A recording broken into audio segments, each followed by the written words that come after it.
السلام عليكم الغزالات، مرحبا بكم في فيديو جديد في القناه. اليوم ان شاء الله غادي نشارك معكم جميع الانواع اللي متواجدين في السوق ديال الحنه. المهم هادو اللي متوفرين ومشهورين بزاف، يعني معروفين. بغيت اليوم غادي نجربهم معكم، وطبعا ما نساوش ضيف الحلقه اللي هو دوليو الاطلس. هنايا غادي ناخذ هاد الحنه هادي فم زقيت، حنه طبيعيه، حنه الصحراء فم زقيت. وغناخدو حناء حاره للنقش وادي الذهب اللي معروفه بالدمليج، ناخدو حناء تزارين اللي معروفه اصلا ديجا كيستعملوها كلشي. ومعنا حناء العروسه اللي هي مؤخرا ولات دايره ضجه كبيره في مواقع التواصل الاجتماعي، فانا جبتها لكم صوت وصوره وحصريا على القناه ديالي. غادي تجربوا 4 ديال الانواع ديال الحنه، وغادي نشوفوا ديك الساعات النتيجه. نديرهم في صبيعاتي، يعني ب4 بهم في نفس الليله بنفس العبار ديال الدوليو بنفس العبار ديال الحنه، وغادي نشوفوا النتيجه ان شاء الله مع بعضياتنا. وبالنسبه لهذا الفيديو انا ما كنشهر حتى شي ماركه وما كنضرب في حتى شي ماركه، يعني انا عندي كله بحال انا نقاشه كنقلب على ما هو مفيد اللي غنستافد منه انا وغيستافدوا منه حتى الناس اللي كيتبعوني في اليوتيوب ولا انستغرام ولا كاع المواقع ديال التواصل الاجتماعي. وطبعا حتى الدوليو راه ماشي اشهار ولا شي حاجه، يعني انا كنشوف الدوليو اللي غيناسبني واللي غيخرج ليا اللون الحنه مزيان هو اللي غنخدم به. ما صلاح لياش كنبدل، يعني انا كل مره كنبدل. انا غنوريكم الدوليو واحد اخر كنستعملو، ولكن دابا غادي نستعمل معكم دوليو الاطلس. فانا كنستعمل يعني حتى هاد الدوليو هذا حتى هو كيقول لك زعما من شركه الاطلس سبيسيال، فحتى هو كان كيخرج لي الحنه الصراحه مزيانه. غير دابا بغيت نجرب هذا وغادي نشوفوا ان شاء الله النتيجه كاملين مع بعضياتنا. غنمشي نسخن الماء وغندير فيهم نص معلقه من السكر، يعني ديال سنيده. ومن بعد غناخذ معلقه وغادي ناخذ معلقه ندير الدوليو، يعني باش انا بغيتها الصراحه باش نشوف اللون كيفاش غادي يعطي. ودابا غادي نخليكم غادي نوريكم لا تيكستور ديال كل وحده بوحديتها، يعني تشوفوا القوام من الداخل كيفاش دايره، واش مطحونه مزيان واش مغربله واش فيها شي شوائب واش فيها شي حاجه. يعني انا نعطيكم الصراحه. وهنا غادي نبداو بحناء العروسه، غنوريكم الباكيه يعني من برا كيفاش كتجي. هنايا وراه كاتبين الموقع ديالهم، من بعد غادي تشوفوه. غادي نزوم لكم على النمره ديالهم وعلى الموقع ديالهم، يعني الا بغيتو تاخدوها اونلاين. بالنسبه راه كاينين البنات اللي كيبيعوها كما كتشوفوا، يعني كتجي هكا في الباكيه. دائما اختاروا الحنه كيف ما بغات تكون خضراء وباقا جديده، يعني ما تكونش قديمه ولا.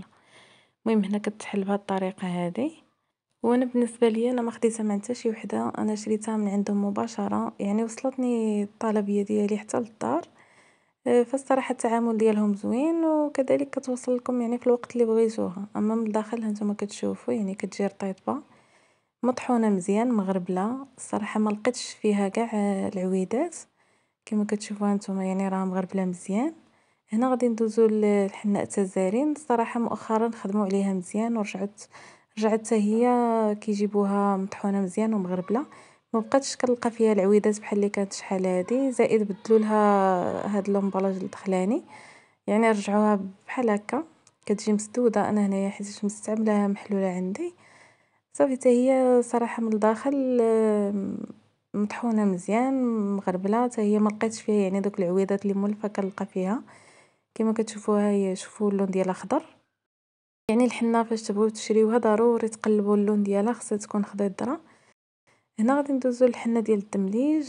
المهم كنوريكم الباكيات من برا وحتى من الداخل، يعني باش تشوفوا الباكيه كيفاش دايره من برا مع الصفرين كاملين كيتشابهوا. فهاد القضيه ما كرهتش كان كل حنه دير اللون الخاص ديالها يعني بها، باش ما تبقاش يعني باكيه صفراء تبقى تخلط لكم. من الاحسن كل شركه دير يعني اللون ديالها الخاص بها. بالنسبه لهذه يعني كتجي بحال الحنه العروسه في الداخل ديالها ميكا مسدوده بداك الاخر. وبالنسبه للداخل حتى هي الصراحه لون خضر راهي مع الاضاءه مره كيمشيو اللون مره لا، وحتى هي مطحونه ومغربله مزيان. بالنسبه لهذه عاوتاني ديال فم زكيت، يعني حتى هي الصراحه حتى هي عجبتني في القوام ديالها عجبني يعني الداخل ديالها، حتى هي مطحونه مزيان ومغربله مزيان. فبالنسبه لي انا ما لقيتش شي فرق كبير في الداخل ديال الحنه، يعني جاوني تقريبا كاملين بربعه بهم بحال بحال، غير شويه اللون مختلف لان كتعرفوا الحنه ملي كتطول شي شويه شويه كتختلف في اللون وصافي، غير شي شويه ما كاينش شي فرق كبير. وبالنسبه يعني لا تيكستور ديالهم مطحونين مزيان مغربلين مزيان، ما لقيتش فيهم نهائيا دوك العويدات اللي كنت كنلقى شحال هادي. وهنايا غادي ناخدو الحنه كيف قلت لكم، راه خديت معلقه صغيره من كل باكيه، طبعا راه كنقاد ليهم العبار باش ما تجيش وحده اكثر من الاخرى، وكندير معاهم هكا راس معلقه ديال سنيده كما كتشوفوا. غادي نديرها في كل زليفه، من بعد غادي عندي الماء سخون غنخليه شي شويه بحال يدفى، يعني نخشي فيه صبعي ما يحرقنيش باش ما تحرقليش الحنه. هاد الخلطه هادي اعتمدوها في البرد، لان كتكون الحنه بارده خصها تدفي، يعني خصها الماء سخون باش كتسخن الحنه وكتطلق اللون مزيان.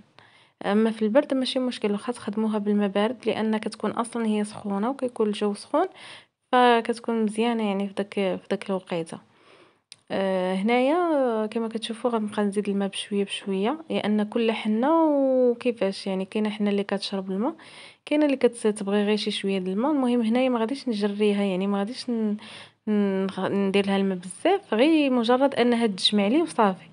يعني غير تجمع الحنه مع السكر، يعني يذوب داك السكر وتجمع لي الحنه صافي، نحبس من زياده الماء، لانني دابا غادي نخلطها وغادي نخليها ترتاح حتى يبرد داك الماء اللي زدت، يعني حتى تبرد الحنه ما تبقاش هكا سخونه. لان انا بالنسبه لي التجربه ديالي فاش كنزيد الماء سخون على الحنه، الدوليو مع الماء سخون مع الحنه ما كتخرج ليش مزيان. يعني انا كجربتها فاش كنخليها ترتاح ومن بعد ما كترتاح شي نص ساعه، المهم الوقت اللي عندكم.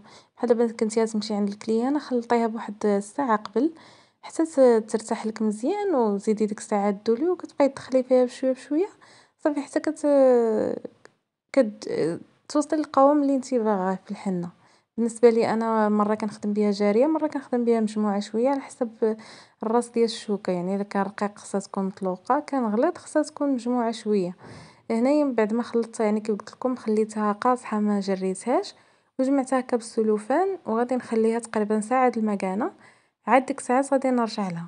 ونيت حتى فهاد الوقيته اللي كتكون كترتاح يعني راه كيتطلق، كتزيد تطلق في بعضياتها وكيتجانسوا المكونات.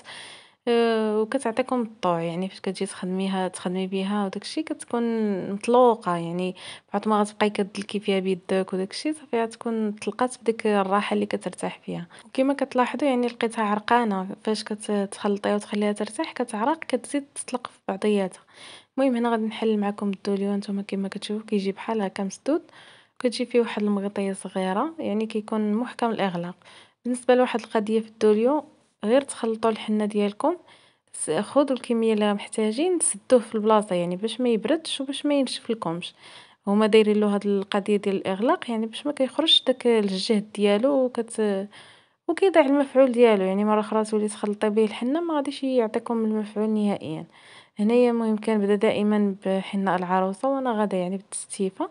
هنا زدت الدوليو يعني اللي كافي. واحد الملاحظه اللي لاحظتها في هاد الحنه، يعني هما زدت لهم نفس الكميه ديال الدوليو، ولكن كاين واحد النوعيه اللي دغيا كتشربوا، يعني دغيا كيدخل الدوليو في الحنه، وكاين واحد النوعيه اللي شي شويه كتعكس لك ما كيبغيش يدخل الدوليو دغيا في الحنه. انا بالنسبه ليا اخر حنه اللي هي فم مسكيت دغيا تخلي فيها الدوليو ما لقيتش فيها مشكل. بالنسبه لهادو يعني شي شويه كتاخذ فيها الوقت باش يدخل الدوليو في الحنه، ماشي مشكل، يعني تخدميها بشويه عليك، يعني انت مازال بك حتى شي حد.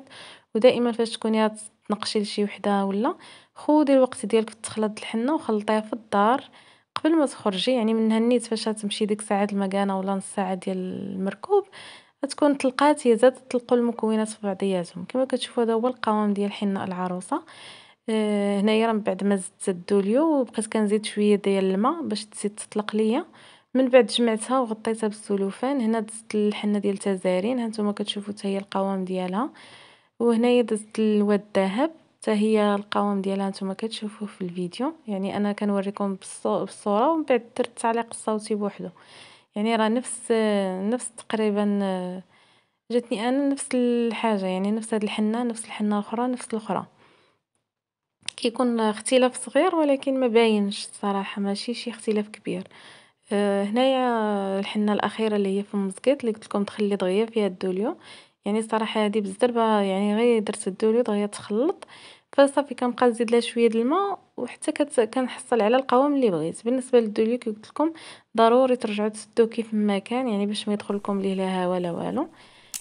هنايا صافي غادي ناخذ السكوتش وغادي نلويه على صبيعاتي باش غادي ندير، يعني غادي نجربهم لكم بربعه بيهم بنفس الطريقه، يعني كلهم غادي ندير لهم بحال الشكل ديال الليصه باش يبان لكم اللون بكل وضوح، يعني باش نديروا الوضوح والشفافيه بيناتهم باش ما نحكموش على شي وحده وهي ما صالحاش ولا، يعني خصني نعرف اش من النوع اللي غادي نبقى نستعمل. المهم في نهاية الفيديو ان شاء الله غادي تعرفوا الالوان ديالهم كيفاش خرجوا. كذلك غادي نقول لكم الصراحه الراي ديالي فيهم كاملين. كما كتشوفوا الزلافه الاولى غادي نبدا دائما بحناء العروسه، يعني غادي ناخذها وغادي نديرها في صبعي هكا بحال الطليصه. وملاحظه واحده اخرى لاحظتها بان الحنه فاش كديري لها الدوليو اكثر من القياس فكيتعزل الدوليو على الحنه وما كتبغيش تلصق لك الحنه على الجلد، يعني كترجع بحال الحنه فيها واحد الطبقه عازله ما كتبغيش تلصق على الجلد. كما نهضر لكم يعني على الحنه ديال الطليصه هي اللي ما كتبغيش تلصق لكم على الجلد، فغتلقاو مشكل يعني الا طلبات منكم شي كليه بغات دير لتحت ديال رجليها وغادي ما غاديش تبغي تلصق لكم الحنه وتعذبكم. يعني دائما التخليطه ديال تحت الرجلين ديريها بلا ما تكثريش فيها الدوليو بلا سكر، يعني ديريها خليها حرشه وفي نفس الوقت ما تكثريلهاش الدوليو باش دغيا تلصق لك يعني على الرجل وتكون شويه قاصحه يعني عاقده باش تمشي لك بالزربه يعني تغطي الرجل بلا ما تلقاي شي مشاكل من بعد. اما بالنسبه للنقش يعني مع الشوكه راه طبعا غادي يلصق على الجلد، غير هو مره الا كثرتي الدوليو مره غيبقى يتطلق لك الدوليو بوحديته، يعني كيتعزل شويه على الحنه. فمن الاحسن الدوليو ديري القياس ديالك المناسب للحنه. انت غتبقاي تدخلي راه كيف قلت لكم هاد الطريقه زوينه ديال انك كديري الدوليو من بعد كتعرفي القياس ديالو، حتى الا درتيه في الاول كتكوني عارفه القياس، يعني كديري القياس ديالك وكتبقاي تحركيه مع الحنه غير كترمل صافي، يعني ماشي تجيك جاريه بالدوليو من بعد تبقاي تزيدي الماء، هي تجي مرمله صافي راه هذاك هو القياس ديال الدوليو. المهم هنا غادي نوريكم النتيجه. انا بالنسبه لي خليتها تقريبا شي 3 سوايع ما بين 3 حتى 4 ساعات لانني مبغيتش اللون يتغلق لي بزاف. فهنا يعني فيهم تقريبا كاملين انا جاني نفس اللون بالعين، يعني هنا مع الفلاش وداك الشيء راه ما كيبانش مزيان ولكن هو جا تقريبا نفس اللون ما فيش شي اختلاف كتير، يعني نفس اللون نفس كل شيء. بالنسبه للحنات يعني نفس القوام نفس الطحنه يعني مغربلين قادين، يعني انا الصراحه عجبوني كاملين ما نكذبش، يعني عجبوني كاملين اي نوع لقيته قدامي غنقش به. وكنتمنى يعجبكم الفيديو، الا عجبكم الفيديو ما تنساوش من لايك والاشتراك في القناه مع تفعيل الجرس باش يبقى يوصلكم كل جديد. وهنا اللون يعني هذا راه غير من بعد غير شي 4 ساعات منين غسلتها، حيت انا ما كنقدرش نصبر بالحنه نخليها في يدي بزاف، خصوصا هذه مطلصه يعني خفتها تعطيني شي لون مغلوق بزاف. صافي غسلتها. يلا بسلام عليكم.